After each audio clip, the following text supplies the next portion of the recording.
Ce matin-là, dans une grande entreprise de construction renommée de la ville, un vieil homme vêtu d'un manteau usé, d'un pantalon délavé et de chaussures fendillées franchit timidement les portes vitrées du hall principal.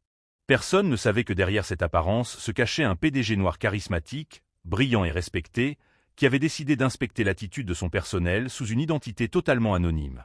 Dès qu'il entra, les regards se levèrent, d'abord étonnés, puis chargés de mépris. Deux réceptionnistes s'échangèrent un rire moqueur, l'une murmura « Encore un sans-abri qui cherche à squatter ». Un agent de sécurité, sans même lui adresser un bonjour, s'approcha avec dédain, le toisa de haut en bas et lui ordonna de sortir. L'homme expliqua calmement qu'il souhaitait seulement poser une question au sujet d'un poste d'entretien. Mais son ton poli fut accueilli par une gifle verbale. « Tu n'as rien à faire ici, va mendier ailleurs ». Plusieurs employés passaient sans s'arrêter, certains souriaient, d'autres faisaient semblant de ne pas le voir.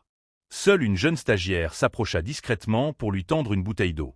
Elle murmura d'une voix douce « Je suis désolé pour la manière dont il vous traite.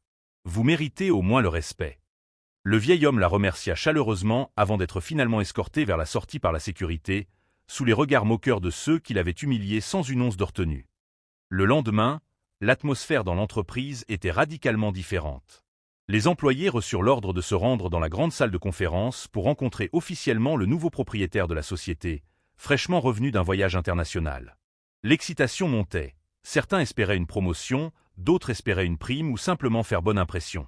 Quand la porte s'ouvrit enfin, le silence tomba comme un rideau. Le vieil homme de la veille entra, mais cette fois vêtu d'un costume sombre parfaitement taillé, une montre élégante au poignet et un regard assuré. Plusieurs visages devinrent blêmes. Les réceptionnistes se figèrent, l'agent de sécurité sentit une sueur froide lui courir le long du dos, et les employés qui avaient ri la veille baissèrent rapidement les yeux, espérant se faire oublier. Il monta sur l'estrade, enleva lentement ses lunettes, puis dévoila son identité avec une voix posée mais implacable. « Je suis Malik Sori, propriétaire majoritaire de cette entreprise. Hier, j'ai voulu savoir comment vous traitiez ceux que vous pensiez faibles. Et j'ai été témoin d'une cruauté que je n'aurais jamais imaginée au sein de ma propre maison. » On entendit quelques murmures paniqués dans la salle.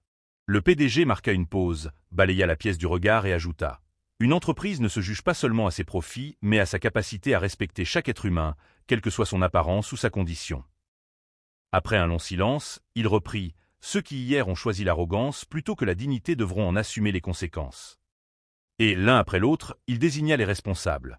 Les deux réceptionnistes qui avaient ricané furent immédiatement mutés à des tâches subalternes avec obligation de suivre une formation sur l'éthique et le respect humain. L'agent de sécurité fut suspendu et soumis à une réévaluation complète de son poste. Mais Malik n'était pas venu simplement pour punir. Il leva ensuite la tête vers la jeune stagiaire qui avait eu le courage d'offrir un simple geste de bonté. « Mademoiselle, approaches. Hier, vous avez été la seule à faire preuve d'humanité. À partir d'aujourd'hui, vous êtes nommée assistante exécutive. Je vous offrirai le mentorat que méritent les personnes qui savent voir au-delà des apparences. » La jeune femme, émue aux larmes, s'avança sous les applaudissements timides mais sincères de certains employés. Malik conclut la réunion par un message puissant. La véritable richesse n'est pas dans l'or ou le pouvoir, mais dans la manière dont on traite ceux qui ne peuvent rien nous offrir en retour. Ce que vous faites dans l'ombre révèle qui vous êtes réellement. À partir de ce jour, l'entreprise changea profondément. Plusieurs employés comprirent que la gentillesse n'était pas un acte insignifiant, mais une force capable d'élever, d'inspirer et parfois même de transformer tout un empire.